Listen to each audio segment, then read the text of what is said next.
নামাজে 13 ফরজ, 13 ফরজের যে কোনো একটি ফরজ যদি ছুটে যায় তাহলে নামাজ হবে না। 13 ফরজ হচ্ছে শরীর পাক, কাপড় পাক, নামাজের জায়গা পাক, সতর ঢাকা, কিবলামুখী হওয়া, ওক্তমতো নামাজ পড়া, নামাজে নিয়ত করা।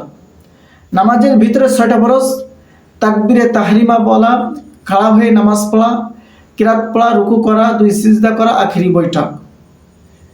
এই 13টা ফরজের যে কোনো একটি ফরজ যদি ছুটে যায় তাহলে নামাজ হবে না। 13 ফরজের প্রথম ফরজ হচ্ছে শরীর পাক, আমাদের দেহ পাক পবিত্র থাকতে হবে, এটা ফরজ।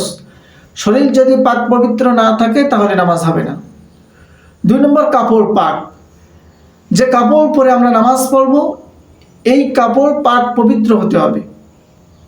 কাপড়ে যদি নাপাক থাকে ওই কাপড় পরে নামাজ হবে না। 3 নম্বরে নামাজের জায়গা পাক, যেখানে দাঁড়ায় আমরা নামাজ পড়ব ওই জায়গাটা পবিত্র হতে হবে।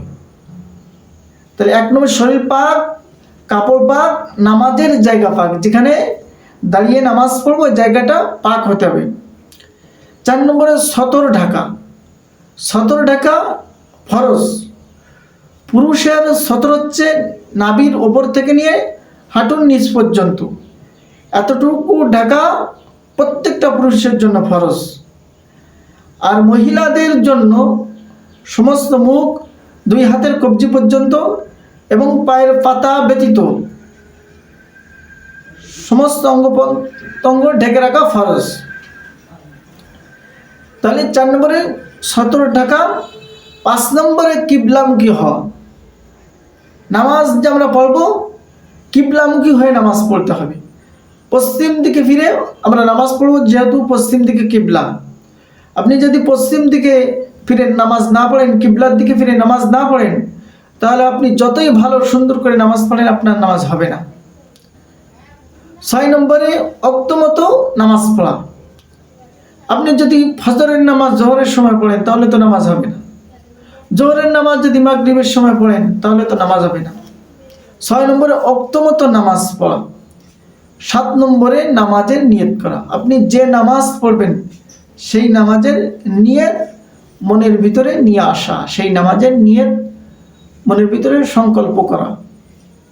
এই 7টা হচ্ছে নামাজের বাহিরের ফরজ।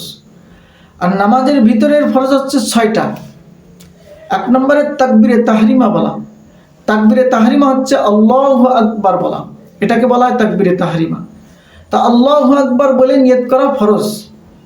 তা 1 নম্বর হচ্ছে নামাজের ভিতরে 6 ফরজের 1 নম্বর ফরজ হচ্ছে তাকবীরে তাহরিমা বলা।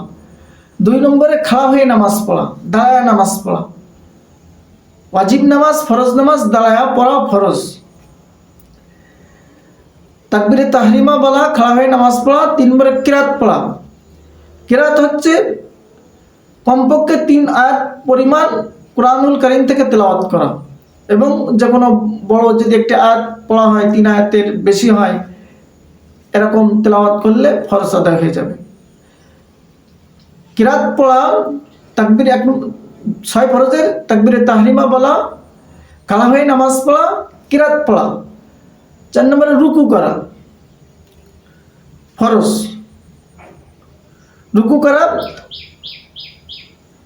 5 নম্বরে হচ্ছে 2 সিজদা করা, 2 সিজদা করা ফরজ।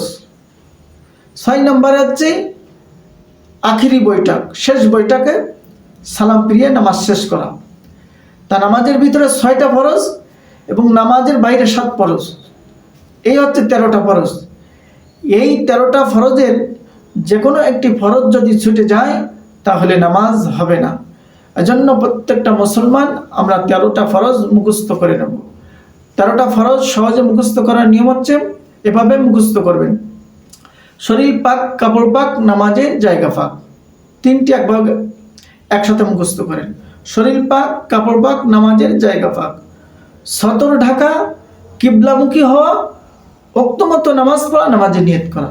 এই 7টা গেল। এরপরে তাকবীরে তাহরিমা বলা, খাড়া হয়ে নামাজ পড়া, কিরাত পড়া, রুকু করা, 2 সিজদা করা, আখিরি বৈঠক। এ হচ্ছে নামাজের 13 ফরজ।